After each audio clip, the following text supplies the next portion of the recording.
ಇನ್ನು ಮುಂದೆ ನಿಮ್ಮ ನೆಚ್ಚಿನ ಧಾರಾವಾಹಿಗಳ ಫುಲ್ ಎಪಿಸೋಡ್ಗಳು ಸನ್ ನೆಕ್ಸ್ಟ್ ಆಪ್ನಲ್ಲಿ ಮಾತ್ರ.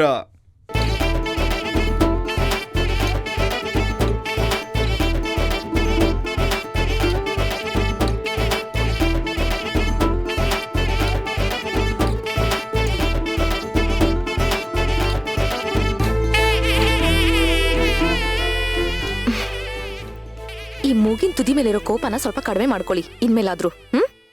ನಾನೇನೋ ದೊಡ್ಡ ಕೋಪಿಷ್ಟ ಅನ್ನೋ ತರ ಬಿಲ್ಡಪ್ ಕೊಡ್ಬೇಡ. ನಾನೇನು ಸುಮ್ನೆ ಕೋಪ ಮಾಡ್ಕೋತೀನಾ? ಅದಕ್ಕೇನಾದ್ರು ಬಲವಾದ ಕಾರಣ ಇದ್ರೆ ತಾನೇ ನಾನು ಕೋಪ ಬರೋದು. ಕರೆಕ್ಟ್, ಆದ್ರೆ ಅದನ್ನೇ ಸ್ವಲ್ಪ ಕಡಿಮೆ ಮಾಡ್ಕೊಳ್ಳಿ ಅಂತ ಹೇಳಿದ್ದು. ಸಾಮಾನ್ಯವಾಗಿ ನಿಷ್ಠಾವಂತರಿಗೆ ಗುಣವಂತರಿಗೆ ಕೋಪ ಬೇಗ ಬರೋದು, ಅದ್ ನನಗೂ ಗೊತ್ತಿದೆ.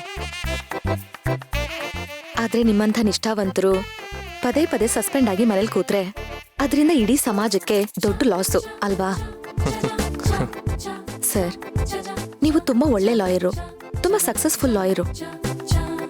ಎಲ್ಲದಕ್ಕಿಂತ ಮುಖ್ಯವಾಗಿ ಬಡವರ ಕೇಸ್ ಅಂದ್ರೆ ₹1 ಕೂಡ ಫೀಸ್ ತಗೊಳ್ಳದೆ ಕೇಸ್ನ ಗೆದ್ದು ಕೊಡ್ತೀರಾ ಅಂತ ತುಂಬಾ ಜನ ಮಾತಾಡ್ತಾರೆ. ನೀವ್ ಈ ತರ ಮನೇಲಿ ಉಳ್ಕೊಂಡ್ಬಿಟ್ರೆ ಅಂಥ ಬಡವರು ಎಲ್ಲಿಗೆ ಹೋಗ್ಬೇಕು ಹೇಳಿ? ಕೋಪ ಅನ್ನೋದು ಯಾರನ್ನೂ ಉದ್ಧಾರ ಆಗಕ್ ಬಿಡೋದಿಲ್ಲ.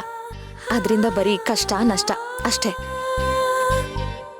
ಅಂಥ ಕೋಪ ನಮಗೆ ಯಾಕೆ ಬೇಕು ಅಲ್ವಾ ಸರ್? ಅದು ಅಲ್ದೆ ನಗ್ನಗ್ತಾ ಇದ್ರೆ ನಮ್ಮ ಅರ್ಜುನ್ ಸರ್ ತುಂಬಾ ಮುದ್ದಾಗಿ ಕಾಣ್ತಾರೆ. ನೀನು ಲಾಯರ್ ಆಗೋದ್ರ ಬದಲು ಟೀಚರ್ ಆಗ್ಬೇಕಿತ್ತು.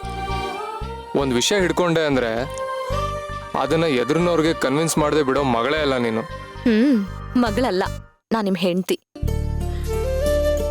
ನೀವ್ ಹೇಳ್ದ ಹಾಗೆ ಆ ದೇವರ ದಯೆ ಇದ್ರೆ, ಜೊತೆಗೆ ನಿಮ್ ಪ್ರೀತಿನೂ ಇದ್ರೆ ಮಗಳು ಇನ್ ಮುಂದೆ ಬರ್ಬೇಕು.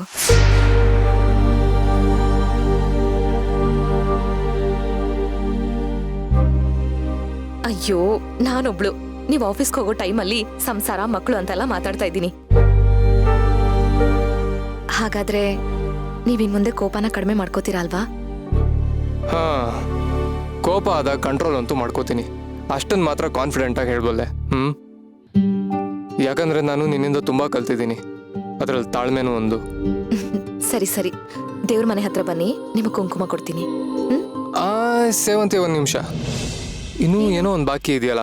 ಏನು ಇಲ್ವಲ್ಲ? ಕರೆಕ್ಟಾಗಿ ನೆನ್ಪು ಮಾಡ್ಕೋ ಸೇವಂತಿ, ನೀನ್ ಖಂಡಿತ ಮರ್ತಿದ್ಯಾ? ಇದಕ್ಕೆ ಮುಂಚೆ ನಾನು ಕೋರ್ಟಿಗೆ ಹೋಗ್ಬೇಕಾದಾಗ ನೀನೇನೋ ಒಂದು ಕೊಡ್ತಾ ಇದ್ದೆ ತಾನೆ?